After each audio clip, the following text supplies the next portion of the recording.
Hi, it's Mike McCarthy, the Insurance Advisor. In this video, I'm going to be talking about something which is quite top of mind at the moment, and that is redundancy and redundancy insurance. So what is it and how does it work? So essentially, if you were made involuntary redundant, then what happens is the insurance company will pay you some money. Now that sounds all well and good. However, it's important to know a couple of things, which I'm going to go through. Firstly, is there a stand down period, and what is the stand down period? Because there is. Then how long do you have to wait for to get paid, and how do you get paid? How much do you get paid? And what are the guidelines for successfully getting a claim approved? Is redundancy insurance worth it? Is it relevant for you, your skill set, and your stage in life? Let's jump into it. So, firstly, understand that insurance companies have their own unique policy wording for redundancy insurance. So, whatever you do, make sure you get an advice from an insurance advisor as to who and what best insurer to go with. Also, redundancy insurance needs to be linked to an existing income or mortgage protection policy.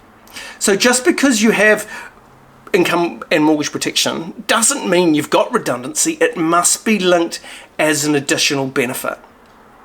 Note, some banks used to have redundancy insurance included in their income protection policies. So if you've got a bank policy, check with the bank or check with your advisor. Some things you need to be aware of when purchasing a redundancy package, a redundancy insurance package. Firstly, when you apply for redundancy cover, you must disclose in your application if you are aware of any potential redundancies at your work or any restructuring that's going on. If it is likely that you might be made redundant in the near future, then it is unlikely that the insurance company is going to insure you for a redundancy benefit. Secondly, most insurers have a stand down period which you can't claim on. So that protects the insurance company. So that is usually 6 months, and there is one or two other companies that do it for 3. Talk to an advisor as to what one suits you. After that stand down period, if you are made redundant, then there is a wait period that will be forced. This is usually 4 weeks before you are eligible to actually receive a redundancy benefit. Some insurers will pay you out at that 4-week mark, where others will pay you in arrears. So let me explain to you what arrears means. So here's my whiteboard. Hopefully you can see this. So this is your wait period. Let's just say you've gone through your stand down period and you're made redundant at day 0. Here's your 4-week wait period, or 30 days. That's your wait period that you've got to wait. Then some insurers will actually pay you out at that start of that wait period. Others will pay you in arrears. Now, the reason why the insurance company may do this is because you may have found work during that 2nd month, in which case the insurer will only need to pay you a part payment. So, note also that if you receive a redundancy package from your employer or holiday leave, then this could affect your ability to actually claim. So talk to your insurance advisor about that. How much money will the insurance company pay you? Well, many people think that redundancy insurance is a total solution and it will keep paying you your salary. Well, that is definitely not the case. The 2 most common options is that your redundancy is aligned to your monthly mortgage repayments, or your redundancy insurance is aligned to the actual amount that your income is insured for. When that is the case, it's usually capped at $4,000 a month. How long will the insurance company pay you for?